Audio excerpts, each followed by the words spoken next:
Hello and welcome to the special edition of The Big Picture. The UPA government has just completed the third year of its second term and its critics are having a field day, highlighting the drawbacks of the government.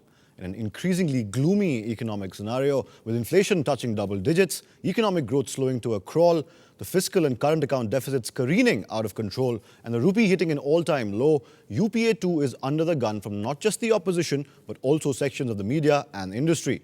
Various chambers of commerce have already hit the panic button, with some already saying that the India growth story is over, that the golden period of India's rise as an economic giant has passed. The global situation hasn't helped either, with the Eurozone battling for survival and the Greece crisis affecting the rupee as well. It certainly feels like it's all gloom and doom to come. On the third anniversary of UPA 2 coming to power, we decided to get an eminent panel together and discuss the hits and misses of this government. We'll try and evaluate the performance of the government under pressure from internal and external developments in the backdrop of the fear that the India story might have peaked. Tonight on The Big Picture, we ask whether UPA 2 wasted away the goodwill it earned after its first outing from 04 to 09. What really went wrong? Were flawed policies to blame or voodoo politics? Is the so-called policy paralysis really the reason for a slowdown in growth? And lastly, has the much-touted India story finally peaked? I'm Athar Khan, and helping me deconstruct these issues tonight will be Prasenjit Bose from the CPM. Also joining me in the studio today is Rajesh Mahapatra, Deputy Executive Editor of the Hindustan Times. Also joining us on the show is Harish Rawat, MOS Parliamentary Affairs. And also joining us from the program is Nalin as kohli, who will be representing the BJP. I'd like to start the show with Harish Rawat, who is representing the government here. Sir, would you say, as some critics of the government have said, that UPA 2 really bungled the goodwill that it earned in its first outing at the centre? Has it really thrown away all the goodwill it earned economically and otherwise? Would you agree with that? I think this is not the correct assessment of our 3 years government. In fact, we are in a process of consolidating what we have achieved during the UPA first, and we have taken several initiatives during UPA second also, and we are now in a process of taking these initiatives ahead. Right, and sir. especially our initiative in the field of education and in the field of social security to our common citizen. And especially we have increased our spending on health, education and rural sanitation, drinking water, every sector of our social life. And at the same time, our agriculture is now on a rise. Right, now right, we sir. have record production for last three years. Right, sir. Let me put another quick question to you before I come to Prasenjit Bose in just a second. Sir, people would say that the economic growth has slowed down well beyond what we can afford right now. And the opposition, especially the opposition, also the left parties and the principal opposition, BJP, not to mention industry, also says, and that's because of the lack of policy reforms in the economic space and the inability of the government to bring in reforms. Do you agree with that charge as well?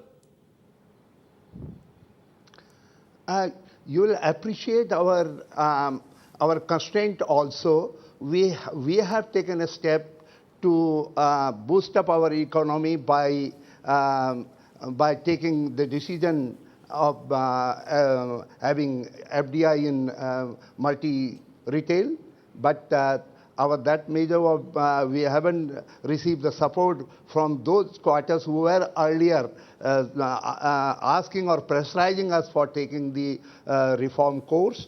And then there are certain legislation which are pending before both the houses of the parliament. Fair point, sir. We'll take that point, sir. We'll come to Prasenjit Bose right now.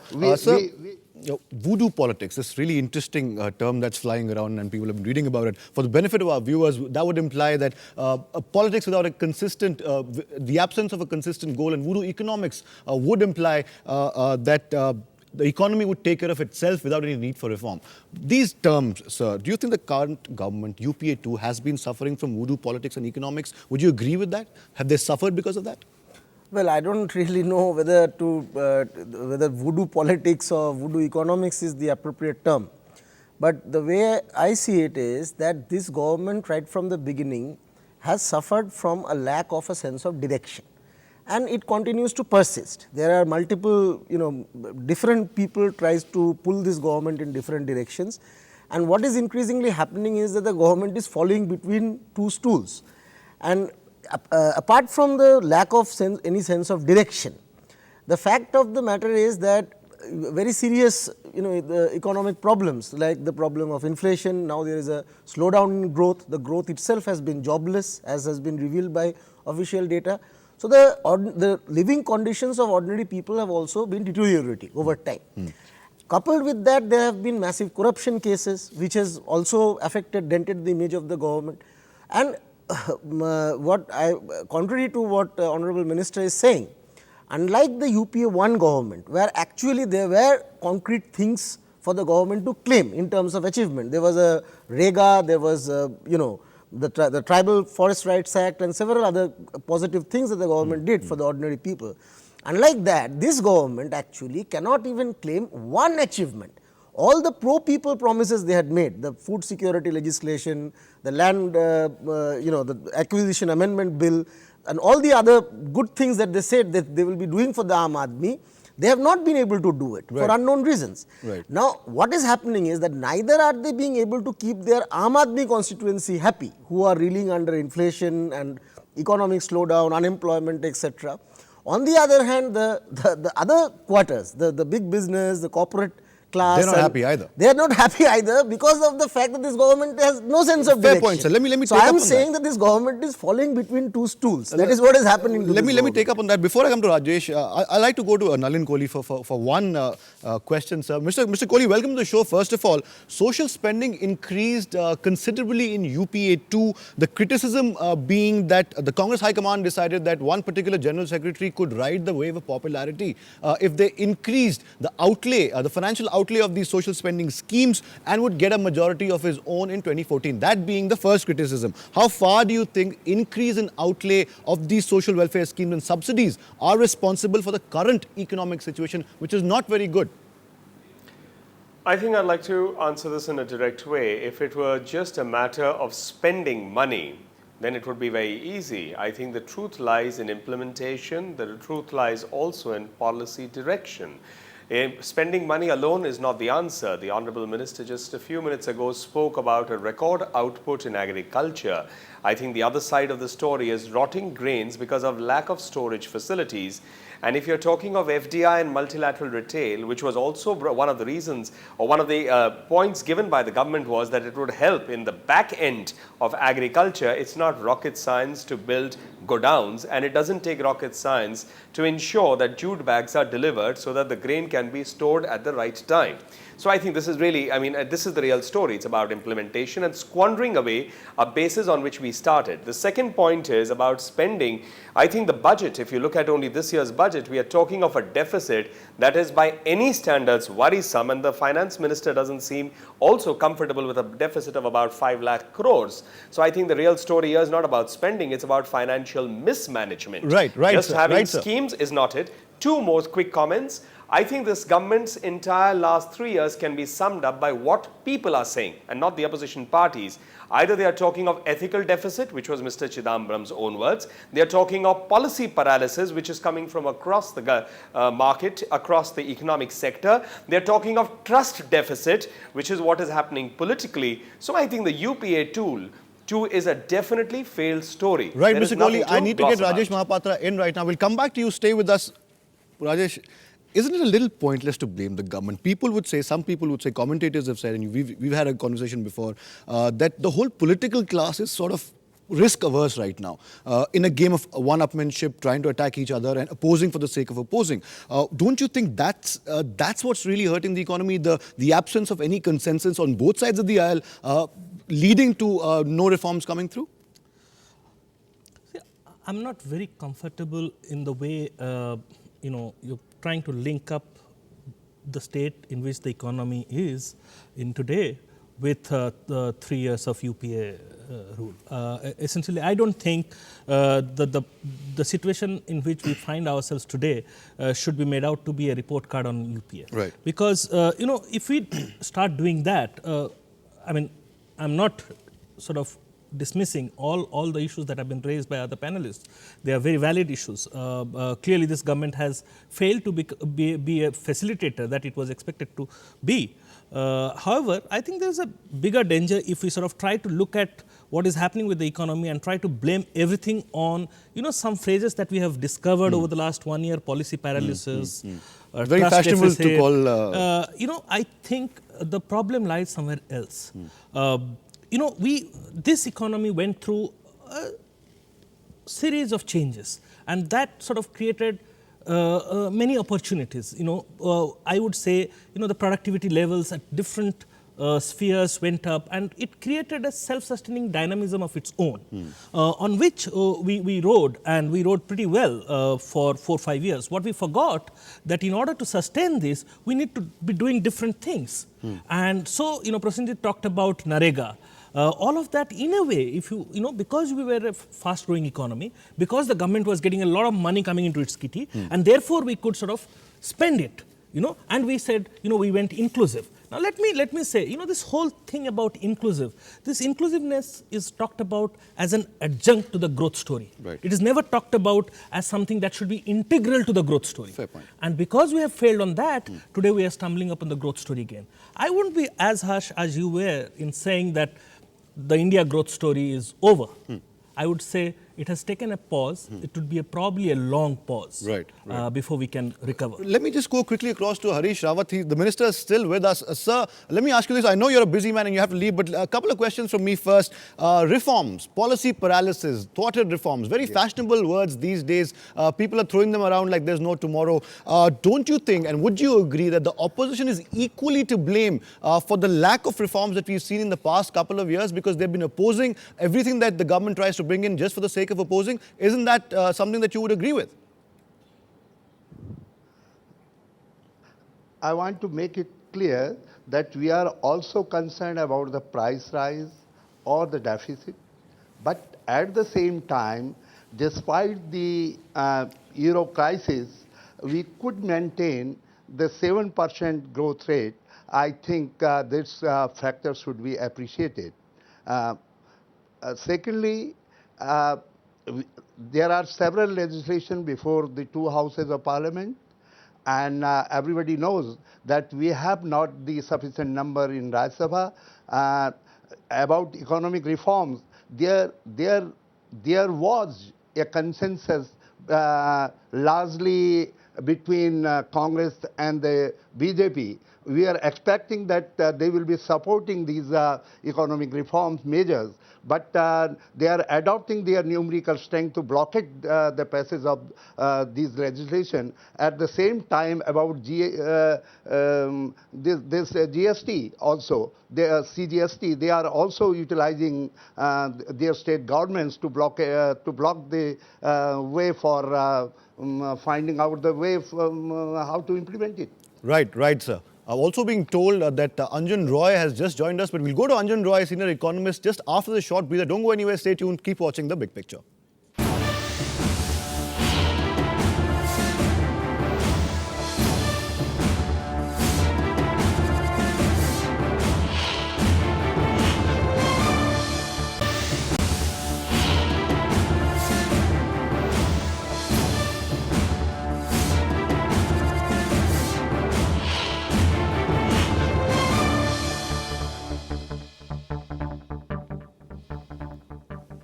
Welcome back. You're still watching The Big Picture, and Anjun Roy has just joined us on the program. So coming straight to you, there are hushed whispers, and Rajesh slightly disagrees, hushed whispers about the India growth story having peaked. You're an economist, you have represented industry at several points. Would you agree with that, or would you agree with Rajesh when he says that it's taken a slight pause? It could be a long pause, but it's not really over yet. It looks as though it is over unless some radical steps are taken. See, what has happened is a change in the attitude towards business, industry generally. For example, right from the beginning of this year, when we saw various court decisions, for example, the telecom case. Now, there has been some irregularities at the government process level. Now, for that, you are cancelling licenses, and private sector which has invested heavily, they are made to they are being penalized. Now, this is abjectly wrong. Many people are questioning this. Once again, the kind of tax laws we are now seeing, retrospective effect. Now, that unnerves sentiment. You can understand that capital gains will be taxed from now on. That is acceptable. I mean, nobody questions that. Right. But if you take it back to 62, then that creates a little bit of, and that is what is happening just now. Fair point, sir. Fair point. These are. I think Prasenjit wanted to make a point here. Yeah, I just wanted to make 3 points actually. Briefly, sir, if you could. Yeah, briefly. Firstly, to be fair to the government, as far as the economic situation is concerned, I think there is a need to look at it in a global context. External factors is what you're saying. External factors in the sense that you look around the world, the global economy is going through a very, it's in a very serious state of crisis. Eurozone is a train wreck. Eurozone, it's not only Eurozone, recovery in the United States economy also it has not happened so far. And I don't think that it is correct to look at the Indian growth story in isolation. I think the global growth story itself has entered into a phase where I think a lot of the old assumptions we need to move away from. A new architecture of how we manage our economics that is being talked about across the world today. So we need to rethink a lot of our policy objectives also. But just 2 quick comments on what Mr. Roy was just saying. You see, this whole thing about attitude towards business and this whole question of, he mentioned the 2G. Now, why shouldn't the licenses be cancelled? Here are people who rigged the system, and I refuse to accept this argument that it was only... Let him finish, yeah. That it was only the government and those people who were indulging in corruption, those ministers, who are to be blamed. The people who grease the palms, those big corporates, they have to pay. You are talking about taxes from retrospective effect. The fact of the matter is, when the finance minister is trying to tax capital gains, there are tax laws are devised in a way where a multinational company can get away by saying, on the one hand, you can't have it both ways. Right, sir, right. On the one hand, you can't say, we get the point. The fiscal deficit is going up. On the other hand, you will argue that you can't tax multinational corporations, capital gains and profits. We'll let Anjun Roy respond to that, but before that, I have to ask a quick question to Nalin Kohli first. Then we'll come to you, and then to Rajesh. We have a little runaround going around here. Sir, we talked about external factors as well, and the inability of the finance minister to really push through the reforms because of coalition dharma or whatever you might want to call it. Eurozone, like I said before, is a train wreck. It has affected the rupee in a very bad way, and we can't really afford that. Yes, the finance minister needs to cut down spending. Yes, he needs to cut the deficit, but his hands are also really tied. Isn't it really unfair to him to blame everything, the alleged mismanagement of the economy on the government right now? Isn't that a little unfair? Well, I don't think the answer would be of blaming everything on the finance minister or the government, but it would be to a very large extent. If we are talking about external factors, it would be important to recognize and also recall that in the 1997, when the Asian crisis took place in currency, India managed to insulate itself. Again, around 98, 99, after the Pokhran tests, when India was facing sanctions, India weathered the storm. So I think there is also a factor about how strong the internals of your economy is, and if you are having a situation where Indian companies are now looking to invest abroad because they are not convinced about how the economic condition is here, or also simultaneously that they are not sure about the government policy, it's a comment on the government. I want to quickly also answer about what the Honourable Minister said in terms of the Rajya Sabha and the BJP. I think the government and the onus of passing legislation falls on the government, not on the opposition, and you have to engage with the opposition. That's why you heard recently in this session, Mr. Arun Jaitley clearly and unequivocally said, the government is talking to us, we will help them, and on education some things have passed through. When you're talking of GST, the state governments and in a federal structure have a right to be concerned when the government does not show that they are going to be even-handed with each government in the state. Right. When the parties from an opposition, for example,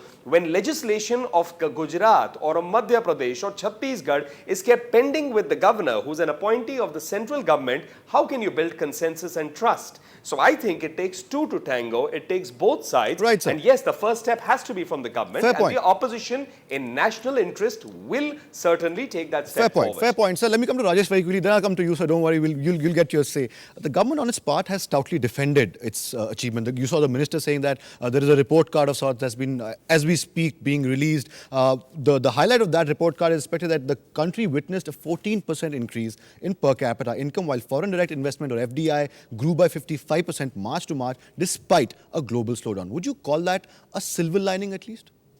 14% growth in what? Per capita income? Per capita income, while FDI grew by 55. This is according to the report card being released. In the 3 years' time? Yeah. Well, in the 3 years' time, I don't know whether 14% is something we should be feeling very happy about. I don't know. I think here we have people sitting probably everywhere whose incomes would have grown by 20-30% every year, and we are talking about 3 years. I don't think those this is March to March. This is FDI. Well, I don't think I don't think these are parameters to judge the performance, and I don't think these are parameters on which I mean, if the government is trying to sort of showcase them as achievements, I think I mean, it's a very wrong way of doing it. I think the bigger point that we are missing out, and this is where it gets lost, Congress versus BJP, UPA 1 versus UPA 2. The things that the point that I was trying to emphasize is that, we did well for 10 years, 8 years, 7 years. We came to a certain stage, and that after we came to that stage, it required us to think differently. It required new ideas to come up. It required a very new way of thinking. We have not done that. Prasenjit talked about, we have to keep in mind the global environment. Absolutely valid. And we also have to keep in mind that we cannot strive to grow the way Western economies have grown. That is not an option. We are not looking at alternatives. As I said, we have looked at this whole inclusive, I'm not concerned about growth. I would be too happy to have 5% growth. Why do we lose sleep if our growth slips to 6% or 5%?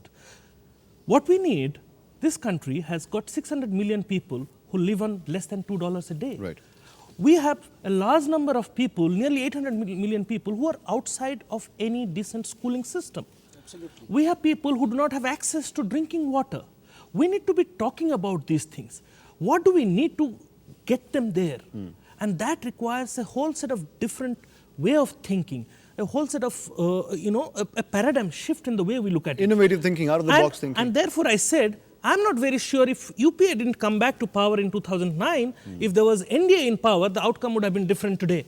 I'm not very sure about that, because it's not, the government is a facilitator. There are many people, and today, we are an economy which is led by private sector. Our industry needs to take the lead. Our bureaucrats need to come out of their shell and think differently. Our policymakers are not talking differently. Fair point. The neoliberal prescriptions, and I have, as we see here, we go back to the same thing and say how this bill is pending, how that bill is pending. I think if you talk to a neoliberal, he would probably admit that none of the neoliberal prescriptions have worked and would not work, and therefore they are not pushing it. Fair point. Sir. Let me go across to Anjun. Right? You, first of all, had a point to make to Prasenjit, and after that, once you've done that, outlook for the future, can the government, according to you, since you're a man of the industry, can the government redeem itself in the next 2 years? There is no reason why it should not, but let me address to that point. Briefly, sir. I mean, when the government has admittedly done some irregularities in allotment, now, should all the private sector companies who have invested in good faith, many of them from outside, they be penalized? Is it their fault that irregularities have been done? Well, they have taken. Beneficiaries. Please let me Sir, point briefly, out. They have taken. This is an act of the government of India, so it's an act of faith that the government of India is doing this. So on that basis, they invested billions of dollars. Right, sir. Right. Now you are cancelling everything without any compensation. This is what he's talking about, that we cannot think in isolation. Point taken, sir. I think so this is having an impact on the global investor sentiment also. I think, not only in telecom, all over across the board. Fair point. So we've been hearing that industry is not very happy about the investment sentiment. You wanted to say something very briefly, sir. Very briefly. I said it's called collateral damage. You can minimize it, you can't avoid it. Right. If you are trying to attack black money, if you are trying to fix the scam out there, you will need to do a few things which will have certain consequences, negative consequences. Absolutely. Secondly, you can minimize that. Secondly, for example, you have concluded, Government of India has concluded double taxation avoidance treaties. Right. Can you suddenly say all double taxation avoidance treaties are null and void? What I say now... That's not what the government is saying. They've never said that is the implication of it. Now, that has been rolled back. Right. But this is, I mean, there was not need for this. Right, One sir. should rethink about it. As for the prospects, you have to give me just a couple of minutes. Briefly, sir. Briefly, See, sir. We don't have that much first of all, time. I think that this is a very logically inconsistent and ethically, it's almost hypocritical to on the one hand say that the fiscal deficit is going up and on the other hand berate the government for trying to raise more revenues from the corporate sector. I mean, the corporate sector are making huge profits. The Indian economy, the Indian economy has been providing enormous amount of humongous profits to the Indian and the foreign corporate sector compared to most of the countries in the world. For the past 5-6 years, it has been one of the most profitable economies. Right, sir. So you have to pay up your taxes. I need to go to Nalin Kohli, sir. We have India is not a out of tax time. haven. I need to go to Nalin Kohli, sir. Last word from... That was a criminal act, is it? Which one? I mean, earning profit? No, I'm just... No. So, but tax evasion is... Tax evasion is... So his point being it's hypocritical if you want to reduce the deficit. Fiscal deficit. No, gentlemen, I need to go to Mr. Nalin Kohli. Mr. Kohli, 2 years left for UPA 2 to redeem itself. Do you think the opposition will play a constructive role and any new reforms, take FDI in retail for example, if in the winter session of Parliament or the monsoon session of Parliament, Pranab Mukherjee decides that he wants to get an FDI in retail, will he face the same roadblocks from the opposition and will the government be able to redeem itself in your opinion in the next 2 years? I think, Athar, you need to rephrase that question. I don't think the opposition is here to oppose for the sake of opposition, because if you look at the question of FDI and retail specifically, the problem really started from within the allies of the government first. Second is, I think in a federal structure, if different political parties, and that's how the parliament is meant to be, have concerns and they share it and bring it on board, I don't think there's an issue about you're opposing it. I think the question is about coming, and the Lokpal bill is a good example of it. I think the opposition and many political parties, where it doesn't matter from which end of the spectrum, are talking of a Lokpal bill and they're talking about elimination of corruption.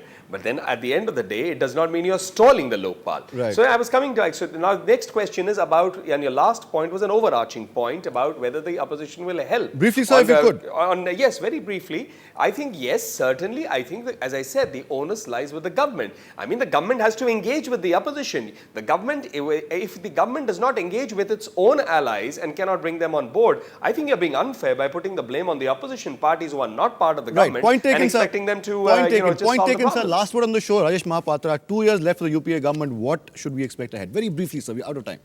Well, Economist carried an article about Mauritius and the Gar issue and said how this is a tail that is wagging the elephant. I think there are many tails, and to say wagging the elephant would be an understatement. Right. It's an uphill task. Having said that, I am an optimist, and therefore I say to say that you can't do anything is not an option. Surely there are lots of options, and I think 2 years, and it's good that all this criticism, all this pessimism has come at within 3 years of this rule, and that could have an humbling impact on the rulers, and there is surely an opportunity for them to redeem. Perhaps the criticism will spur the government into action. That's all the time we had. I must thank all our guests who joined us today. Harish Rawat joined us, Nalin Kohli joined us, Mr. Anjun Roy, Prasenjit, Bose and Rajesh Mahapatra. Thank you, gentlemen, for joining us on The Big Picture. It's a long pause. The India growth story is not really over yet. Industry might be panicking, but it's not all over yet. The government has 2 years to get its act right, redeem itself on the economic front. That's all the time we have from The Big Picture in the studio tonight. Till next time when we get you another edition of The Big Picture with another eminent panel, this is Athar Khan saying goodbye and thank you for watching.